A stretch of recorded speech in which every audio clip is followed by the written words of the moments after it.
Hello जी, good morning. मेरा नाम है मयंक और स्वागत है आप सबका आपके अपने चैनल फाइनेंशियल फ्रंटलाइन में। सबसे पहले स्टैंडर्ड डिस्क्लेमर, मैं कोई सेबी रजिस्टर्ड मेंबर नहीं हूँ। जो भी इंफॉर्मेशन शेयर कर रहा हूँ या करना चाहता हूँ, पर्पस इसका सिर्फ एजुकेशनल है, इससे ज़्यादा कुछ भी नहीं। मैं और मेरा चैनल आपको कभी भी किसी भी तरह के tips, tricks, recommendations, get rich quick schemes में पार्टिसिपेट नहीं करवाना चाहते। हम आपको कभी भी कोई भी courses, webinar, seminars, memberships, subscriptions, कोई प्रोडक्ट प्रमोशनल लिंक्स नहीं बेचना चाहते। हम आपको किसी भी तरीके से इन्फ्लुएंस नहीं करना चाहते। ये हो गया ब्रीफ इंट्रोडक्शन और स्टैंडर्ड डिस्क्लेमर। बिना किसी देरी के शुरू करते हैं आज के वीडियो के साथ। वीकली मार्केट एनालिसिस में आप सबका स्वागत है। इसमें हम उन पर्टिकुलर स्टॉक्स को जाकर के एक बार देखने की कोशिश करेंगे जो हमने momentum stock of the day की कैटेगरी में रोज सुबह 8 बजे 9 बजे के करीब में आपको बताए हैं। उनका हाल देखना चाहेंगे, उनका हाल क्या है। और उसके बाद कुछ और काम की चीज़ होगी मार्केट से रिलेटेड, तो मैं कोशिश करूंगा मैं वो भी आपके साथ में शेयर करूँ। बिना किसी देरी के चलते हैं। मेरी स्क्रीन पर आप देख रहे हैं सामने ट्रेडिंग व्यू की वेबसाइट, और मैं जाऊंगा यहाँ से सीधा अपने उस वर्कशीट पे, जो वर्कशीट के अंदर में हमने कुछ स्टॉक्स आइडेंटिफाई करके आपको बताए हुए हैं। आइए देखते हैं। अल्फाबेटिकल ऑर्डर भी देख सकते हैं, चाहिए। सबसे पहले हमारे पास में जो स्टॉक है, अपोलो हॉस्पिटल। अपोलो हॉस्पिटल में देखते हैं हमारा क्या चल रहा है।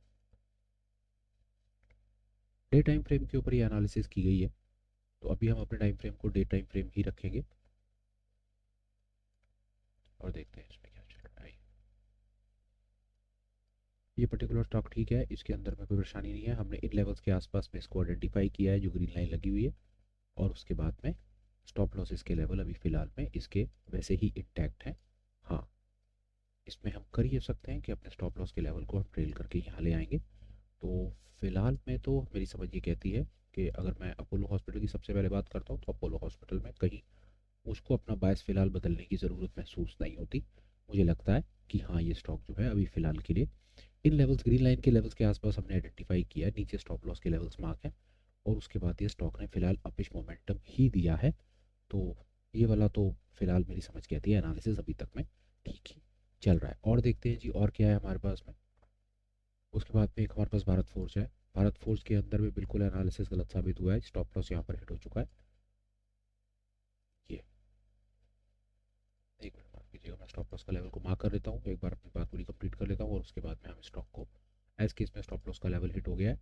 ये फ्रैक्टल ब्रीच हुआ, स्टॉप लॉस का लेवल हिट हुआ, तो स्टॉप लॉस के लेवल हिट होने के बाद हमें ट्रेड से बाहर। तो फिलहाल में भारत फोर्स के अंदर में हमारा एनालिसिस जो है उसने हमारा खास साथ नहीं दिया है। ठीक है, भारत फोर्स में स्टॉप लॉस हिट हुआ, हमारी लिस्ट से अब ये बाहर हो जाएगा। कैनरा बैंक पर आते हैं जी। कैनरा बैंक अभी हमारा जो बाइस है मंथली पे बिल्कुल इंटैक्ट बुलिश है। डे टाइम फ्रेम पे देख लेते हैं। डे टाइम फ्रेम पे ठीक है, अभी भी हमारे स्टॉप लॉसेस के लेवल है जहाँ मार्क्ड है वहाँ मार्क्ड है, हिट नहीं हुए हैं। और सो फार एज मोमेंटम ये स्टॉक ठीक है, अपने हिसाब से ठीक चल रहा है, तो अभी फिलहाल में हम इसमें बायस चेंज नहीं कर रहे। रेड लाइन से मतलब है ये फ्रैक्टल है, इस फ्रैक्टल के साथ थोड़ा सा नीचे हमारा स्टॉप लॉस इंटैक्ट है। तो फिलहाल हम अपना कैनरा बैंक में जो बायस है वो इंटैक्ट वैसा ही रख रहे हैं, इसमें स्टॉप लॉसेस हिट हमारे नहीं हुए हैं। एक्साइड में चलते हैं। एक्साइड में क्या है, एक्साइड में जिन लेवल्स पर हमने इसको पकड़ने की कोशिश की थी वहाँ से वापस नीचे है, पर फिलहाल में स्टॉप लॉस का लेवल फ्रैक्टल भी यहाँ पर था, अभी बढ़ करके पहुँच जाएगा इस जगह पर। स्टॉप लॉसेस हिट नहीं है। खरीदने के बाद आया नीचे ज़रूर है, नीचे आने के बाद वापस ऊपर जाने की कोशिश करता है, फिर रुकता है। बट ऑल इन ऑल बात यह है कि बायस हमारा अभी भी इंटैक्ट है, हम अपना बायस नहीं बदल रहे। एक बार मंथली टाइम फ्रेम पे हम और देखना चाहेंगे क्या चल रहा है। ठीक है,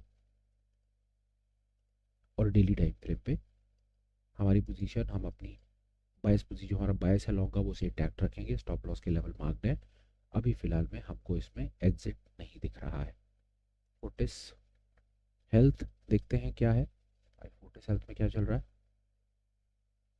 वही हाल है। जिन लेवल्स पर पकड़ा वहां से नीचे आया, नीचे आने के बाद ऊपर जाने की तैयारी कर रहा है। लाइन से लगता है वो ज़्यादा लगी, हटा देता हूँ। ये ये है मेरा स्टॉप लॉस का लेवल, अभी भी इंटैक्ट है, और मैं इसमें भी अपना बुलिश बायस अभी फ़िलहाल के लिए वैसा ही फिक्स रख रहा हूँ। मैं इसमें अभी एग्जिट नहीं हो रहा हूँ। लॉन्ग रिट्रेस करा, वापस ऊपर, स्टॉप लॉस का लेवल मेरा इंटैक्ट, मेरा बायस अभी भी बुलिश। मुझे इसमें कोई खास फिलहाल में एग्जिट की ऐसी अर्जेंट नीड नहीं दिख रही। एक बार मंथली टाइम फ्रेम पे देख लेता हूँ। मंथली टाइम फ्रेम पे ठीक ही है, मुझे कोई खास प्रॉब्लम यहाँ पर नहीं है। डे टाइम फ्रेम वापस मैंने जैसा बता दिया, मेरा स्टॉप लॉस का लेवल इंटैक्ट है, मैं इसमें फ़िलहाल में अभी फ़िलहाल एग्जिट नहीं पकड़ रहा। हिंदुस्तान एरोनॉटिक्स देखते हैं क्या है। हिंदुस्तान एरोनॉटिक्स बिल्कुल ठीक है, स्टॉप लॉस के लेवल हिट हो गए। ये देखिए,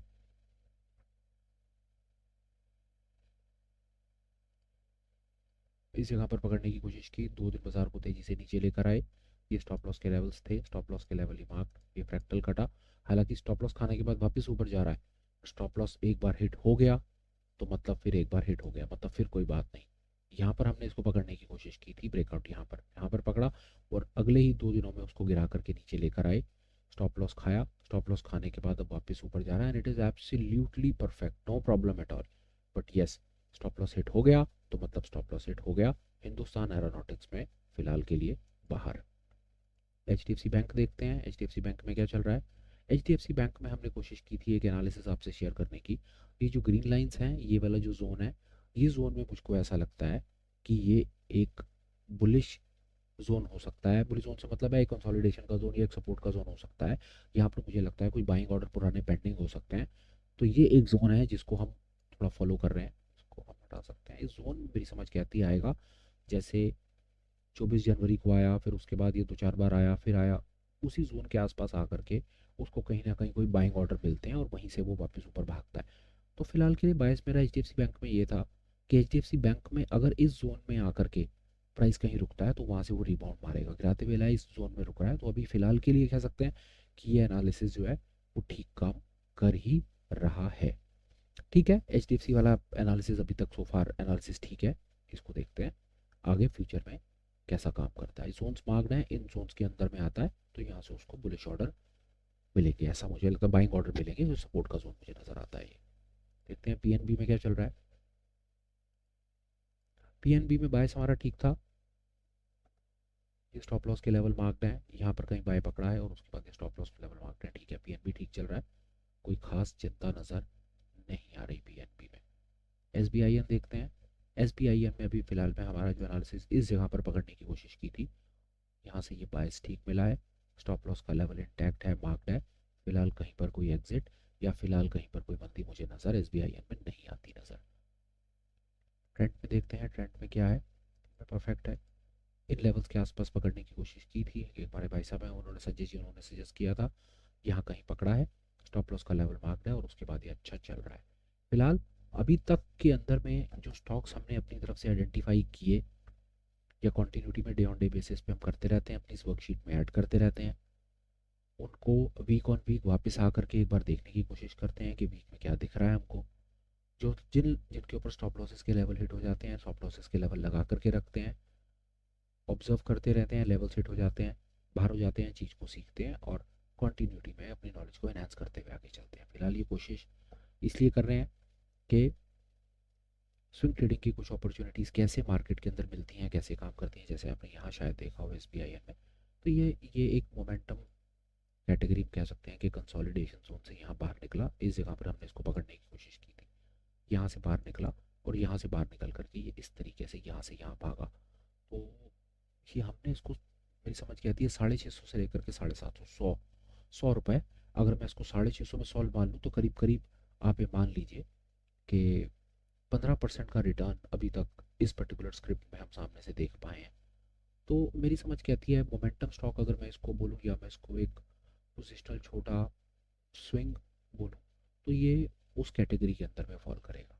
पर मोमेंटम स्टॉक क्यों, मैं इसको अपनी तरफ से मोमेंटम स्टॉक कैटेगरी में मैंने इसको क्यों डाला, उसका सबसे बड़ा कारण ये कि ये कंसोलिडेशन जोन से बाहर निकला, वॉल्यूम के साथ बाहर निकला और फिर एक दिशा में भागा। ये हमारा बायस है और वो बायस का रियल लाइफ एग्जांपल आप अपनी स्क्रीन पर सामने देख रहे हैं। अब चलते हैं कुछ और बात करते हैं और देखने की कोशिश करते हैं कि आगे आने वाले हफ्ते में हमें हमारे जो 4 बड़े इंडेक्सेस हैं वहाँ पर क्या हाल है, क्या हो रहा है, क्या नहीं हो रहा। 1 मिनट के लिए वहाँ पर भी कुछ अनुमान लगाने की कोशिश करते हैं और देखते हैं क्या हो रहा है। आइए एक बार अपने बड़े इंडेक्स निफ्टी में चलते हैं, निफ्टी में देखते हैं निफ्टी में क्या हो रहा है। अब निफ्टी में अगर हम आते हैं, एक एक एक चीज़ को हम यहाँ पर एनालाइज अगर करके करने की शुरुआत करें, अगर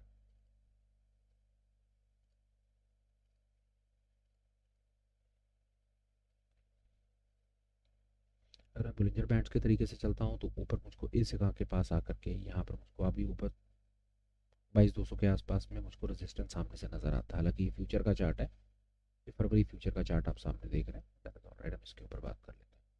पहला मुझे यहाँ पर एक रेजिस्टेंस नज़र आता है, इसके हिसाब से उसको हम 1 मिनट के लिए मार्क करके चलते हैं कि रेजिस्टेंस हमें कहाँ पर क्या डिस्टर्ब कर सकता है।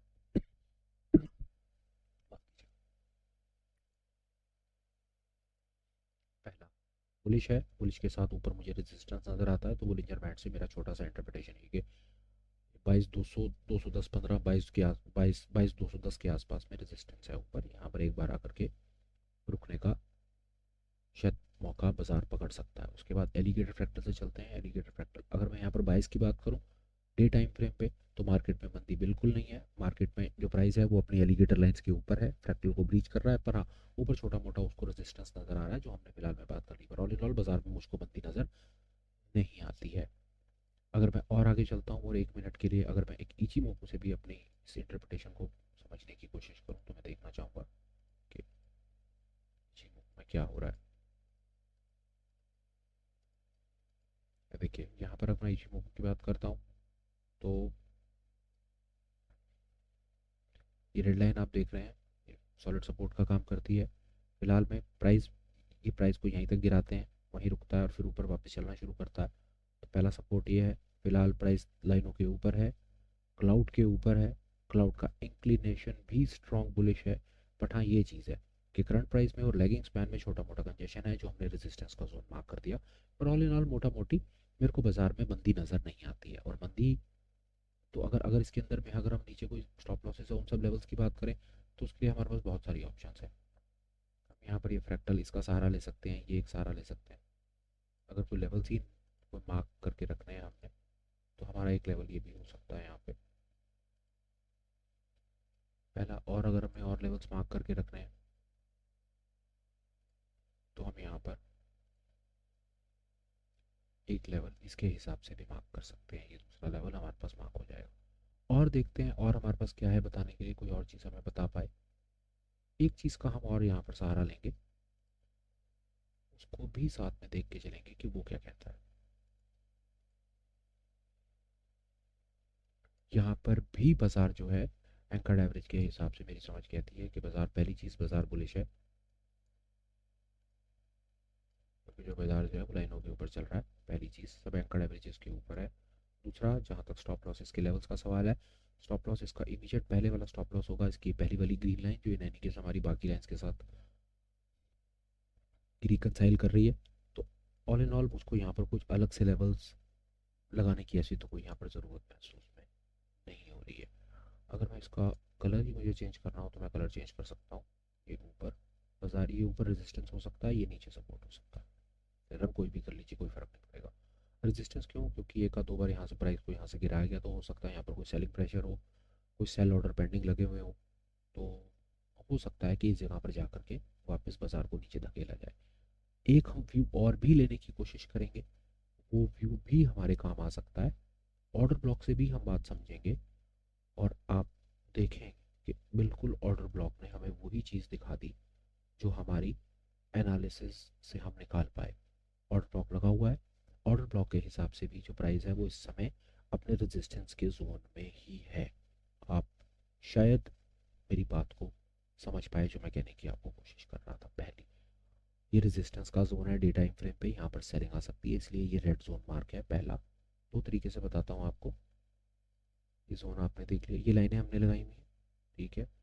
ऊपर हमको इस जगह पर प्रेशर दिखता है सेलिंग का, वो इस इंडिकेटर ने कंफर्म कर दिया। नीचे की तरफ इसके हिसाब से नीचे वाला जो बाइंग जोन है वो बहुत दूर है, ठीक है, इसने अपना काम कर दिया, हटाओ। अब हम चलते हैं ऑर्डर ब्लॉक दूसरा, ये एक और भाई है, इसको भी मैं इसके ऑर्डर ब्लॉक को फॉलो करता हूँ, तो देखिए इसका भी बाइंग ऑर्डर का जो है वो, ये माफ़ कीजिए, इसका ये सेलिंग ऑर्डर का है, ये ऊपर इसका सेलिंग ऑर्डर है। तो इसके हिसाब से जब प्राइस इस जोन में आएगा तो वहाँ उसको सेलिंग दिखेगी। ये देखिए, एक और चीज़ आपको दिखाता हूँ, आप यहाँ पर और भी बहुत कुछ कर सकते हैं इसके साथ में, इसकी लाइन को बढ़ा दीजिए तो काम आसान हो जाएगा। देखिए, ये देखिए ऑर्डर ब्लॉक में क्या चीज़ आपको दिखी, ये प्राइस अपने जोन में जा रहा है, रेड जोन में, ये सेलिंग जोन है। यहाँ से प्राइस को धकेला जा सकता है और नीचे ये ग्रीन लाइन से बाइंग जोन है, यहाँ पर वापस बाइंग मिल सकती है कि नीचे आएगा तो नीचे जो हमने सपोर्ट के लेवल्स मार्क करे थे वो मार्क्ड है, और ऊपर जाएगा तो ऊपर ये रेजिस्टेंस के लेवल भी मार्क्ड है। ऑल इन ऑल तो मोटा मोटी मेरी समझ कहती है कि हाँ ये रेजिस्टेंस का जोन हमारा मार्क्ड बिल्कुल ठीक है, ये रेजिस्टेंस का जोन यही है सारा, कि यहाँ से प्राइस को धकेला फिर धकेला तो ये रेजिस्टेंस का जोन है। और बाइंग जोन की अगर हम बात करें तो बाइंग जोन ये है, क्योंकि ये देखिए यहाँ से यहाँ पर आता है प्राइस, ऊपर धकेलते हैं, फिर आता है, फिर ऊपर, फिर आता है, फिर ऊपर आता है, नीचे नीचे, फिर ऊपर, बार बार बार बार इस जोन में आकर के इस जोन में आके प्राइस ऊपर की तरफ भागता है। तो ये एक मेरी समझ कहती है ये एक सपोर्ट का जोन है और ऊपर ये रेजिस्टेंस का जोन है। निफ्टी पर मेरी समझ कहती है आगे आने वाले हफ्ते में हम इन पर्टिकुलर जोन्स को भी मार्क करके अपनी कुछ बातचीत बढ़ा सकते हैं। आगे चलते हैं, देखते हैं बैंक निफ्टी में क्या है हमारे पास कुछ करने के लिए। शायद हो सकता है वीडियो थोड़ा सा लंबा हो, पर मेरी समझ कहती है वैल्यूएबल होगा, ये आपको आगे आने वाले हफ्ते में हेल्प करेगा चीज़ों को समझने में। आइए एक एक करके जोन्स को मार्क करते चलते हैं, तो बहुत कुछ है इसके पास तो करने के लिए हमारे पास।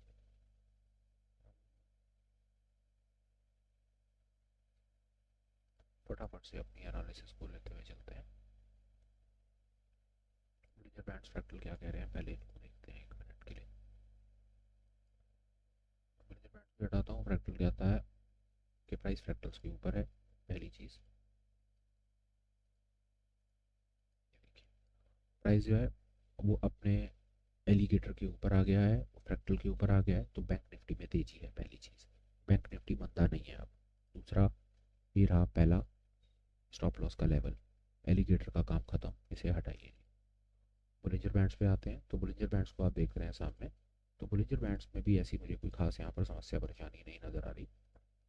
प्राइस अपने 20 SMA के ऊपर है, ऊपर वाले अपिश बैंड के ऊपर निकल रहा है, तो यहाँ पर प्राइस अपने 20 SMA के ऊपर आ गया है। बैंड्स का मुंह खुल रहा है, नीचे ऊपर की तरफ खुल रहा है, इसका इंडिकेशन होता है कि प्राइस ऊपर जाने को तैयार है। बुलिंजर बैंड्स का काम खत्म, बुलिंजर बैंड्स के हिसाब से भी बैंक निफ्टी बुलिश। आगे चलते हैं, उसके बाद हम एक और इंडिकेटर जिसकी हेल्प लेंगे वो है इचिमोकू से, समझेंगे इचिमोकू क्या बोला।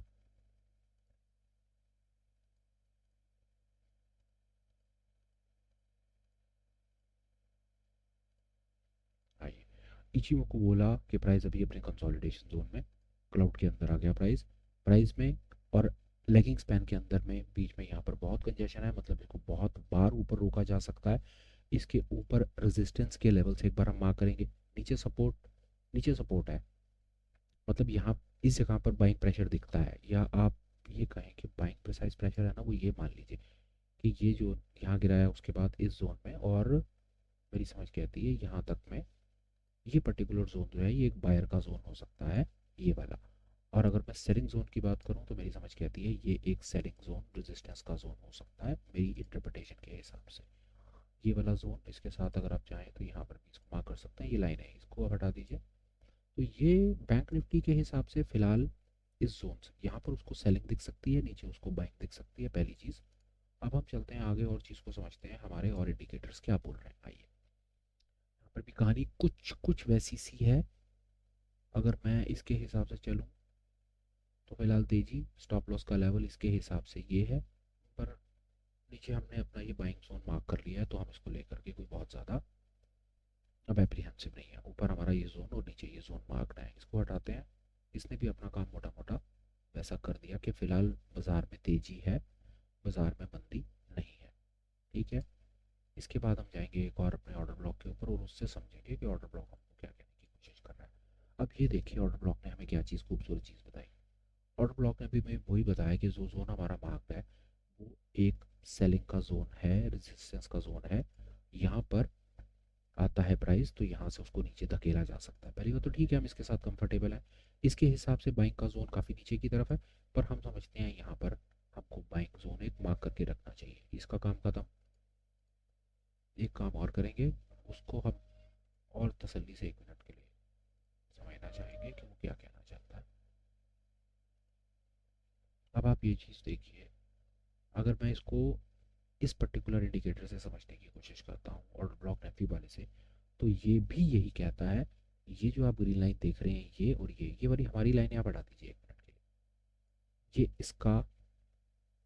ये इसका सेलिंग जोन है जहाँ पर प्राइस आया खड़ा है, बट स्टिल हम कह रहे हैं कि और ऊपर भी, मतलब सेलिंग जोन जो है वो ये वाला सेलिंग जोन है हो सकता है।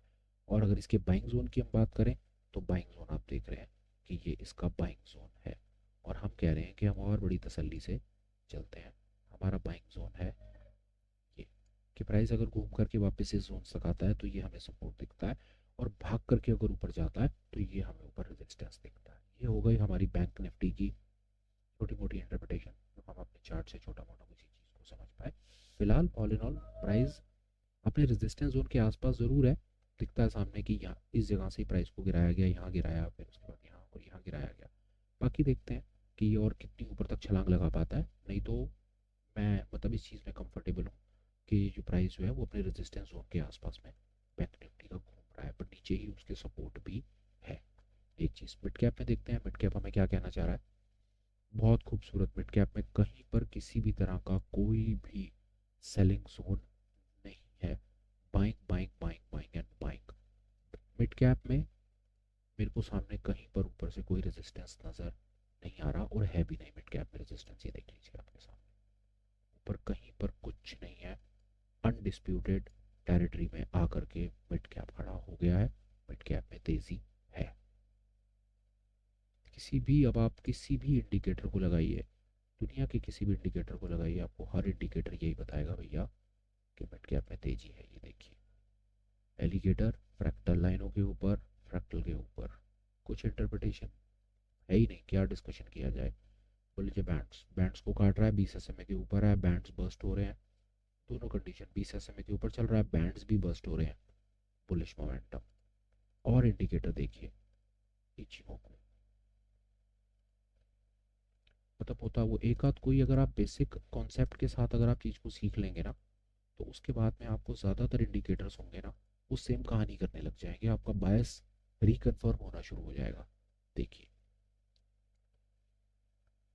करंट प्राइस लैगिंग स्पैन, कहीं कोई कंजेशन नहीं। प्राइस अपने बेस कन्वर्जन लाइन के ऊपर, क्लाउड के ऊपर, फ्यूचर इंक्लिनेशन सॉलिड ऊपर। मतलब इचिमोकू से मैं ये 3-4 चीज़ें सीख पाया। मैंने अपने कई वीडियोस में बताने की बार बार कोशिश की है। आप किसी भी स्क्रिप्ट को किसी भी टाइम फ्रेम पे किसी भी चार्ट से एक बड़े कंसेप्ट से समझ लीजिए। इचिमोकू से समझ लीजिए, फ्रैक्टल एलिगेटर से समझ लीजिए, बोलिंजर बैंड से समझ लीजिए, जो अच्छा लगे उससे समझ लीजिए, कॉन्सेप्ट को समझ लीजिए। तो उसके बाद चार्ट रीडिंग शायद कोई बहुत ज़्यादा मुश्किल नहीं रह जाएगी। सो बातों की एक बात, मिड कैप बुलिश है, बस बुलिश है, अच्छा बुलिश है, कहीं कोई रेजिस्टेंस नहीं है। अनडिस्प्यूटेड टेरिटरी में आकर के खड़ा हो गया, इसमें डेफिनेटली मेरा बायस जो है वो बुलिश है।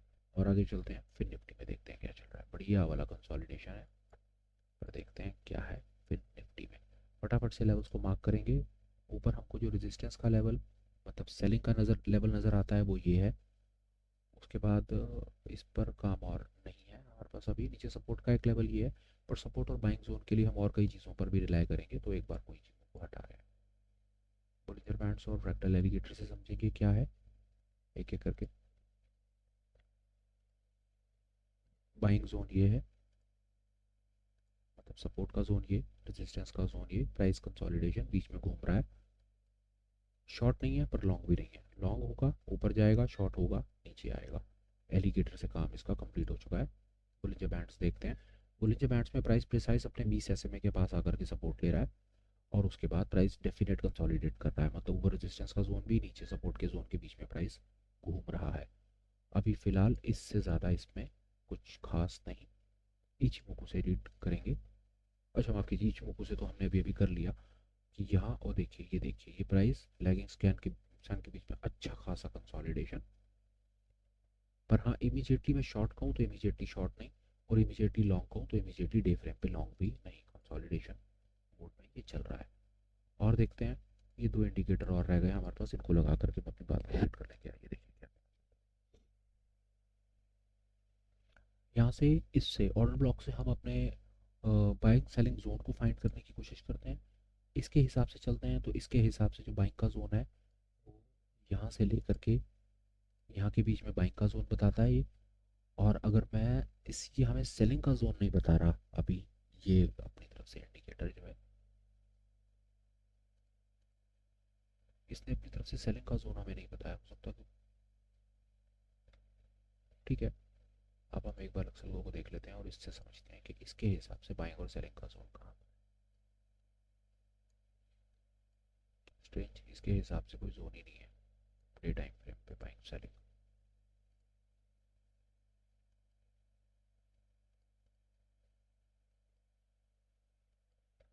माफ़ कीजिएगा, मैं तो कुछ और दूसरी चार्ट के ऊपर अपनी एनालिसिस शुरू कर दी। माफ़ कीजिएगा इसको देखिए बड़े टाइम फ्रेम पे। अब हम आ जाते हैं 1 मिनट के लिए इन इंडिकेटर्स को हटा करके हम बात करते हैं अपनी। सबसे पहले बुलिंजर बैंड्स और फ्रैक्टल के साथ में देखते हैं बुलिंजर बैंड्स हमें क्या कह रहा है।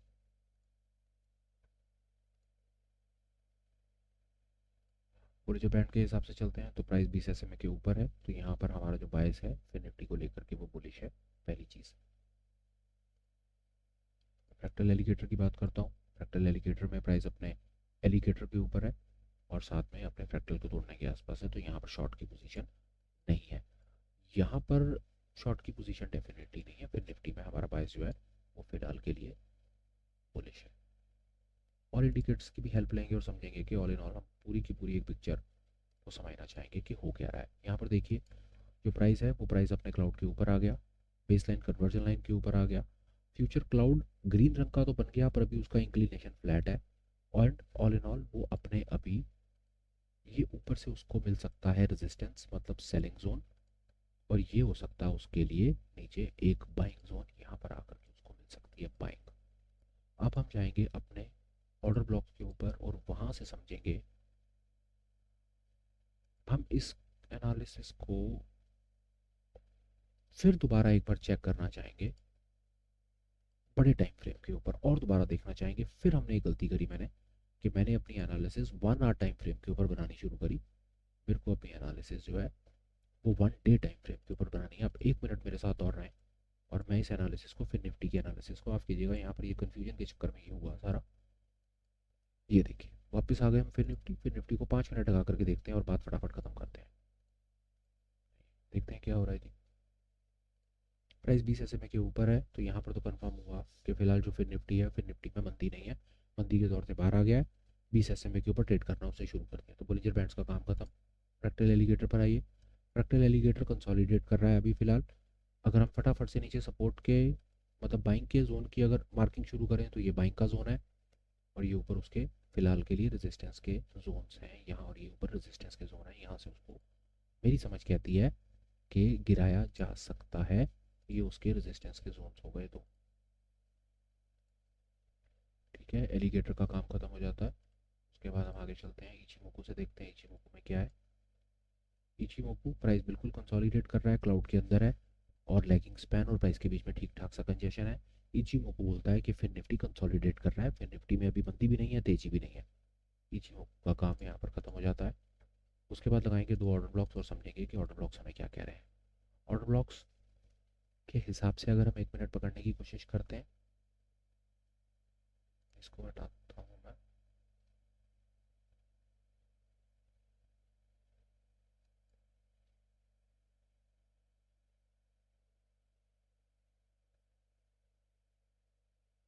इसके हिसाब से चलते हैं तो ये एक सेलिंग जोन है। प्राइस अपने सेलिंग जोन रेजिस्टेंस जोन के पास आया खड़ा है, इसके हिसाब से ये इसने एक जोन हमें आइडेंटिफाई करके दिया। बाइंग जोन की बात करें तो इसके हिसाब से जो है वो बाइंग जोन और थोड़ा सा नीचे की तरफ है, यहाँ और यहाँ। ये कहता है कि जी बाइंग जोन यहाँ पर है, मतलब ये इसके सपोर्ट और ये इसके प्राइस अपने रेजिस्टेंस के लेवल के आसपास है, यहाँ घूम रहा है। यहाँ से इसको कई बार गिराया गया इसके हिसाब से, और अगर नीचे गिरता है तो ये इसने हमको अपनी तरफ से सपोर्ट के जोन्स बताने की कोशिश की, पहली बात। अब हम आ जाते हैं दूसरे पे, इसके हिसाब से चलते हैं।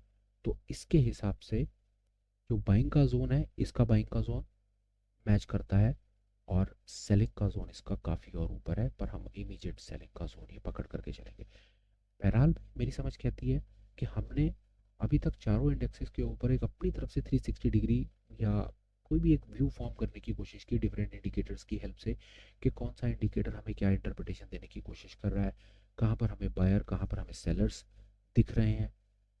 सेलर से मतलब है कहाँ पर प्राइस आकर के रेजिस्टेंस के पास आकर के खड़ा है, कहाँ पर प्राइस आकर के अपने सपोर्ट के पास खड़ा है। कुछ हमने जोन्स को या लेवल्स को भी मार्क करने की अपनी तरफ से एक तुक्का लगाने की कोशिश की। बाकी एक बार फिर मिलेंगे, कुछ काम की इन्फॉर्मेशन होगी तो आपके साथ में शेयर करूँगा। इन एनी केस अगर आपको लगे कि इन्फॉर्मेशन जो मैं आपसे शेयर कर रहा हूँ आपके काम आ रही है, आप इससे कुछ मार्केट को रीड करने में हेल्प होती है, तो प्लीज़ चैनल को सब्सक्राइब करने के बारे में विचार करें। आपको लगता है ये इन्फॉर्मेशन किसी और के काम आ सकती है तो आप शेयर कर दीजिएगा।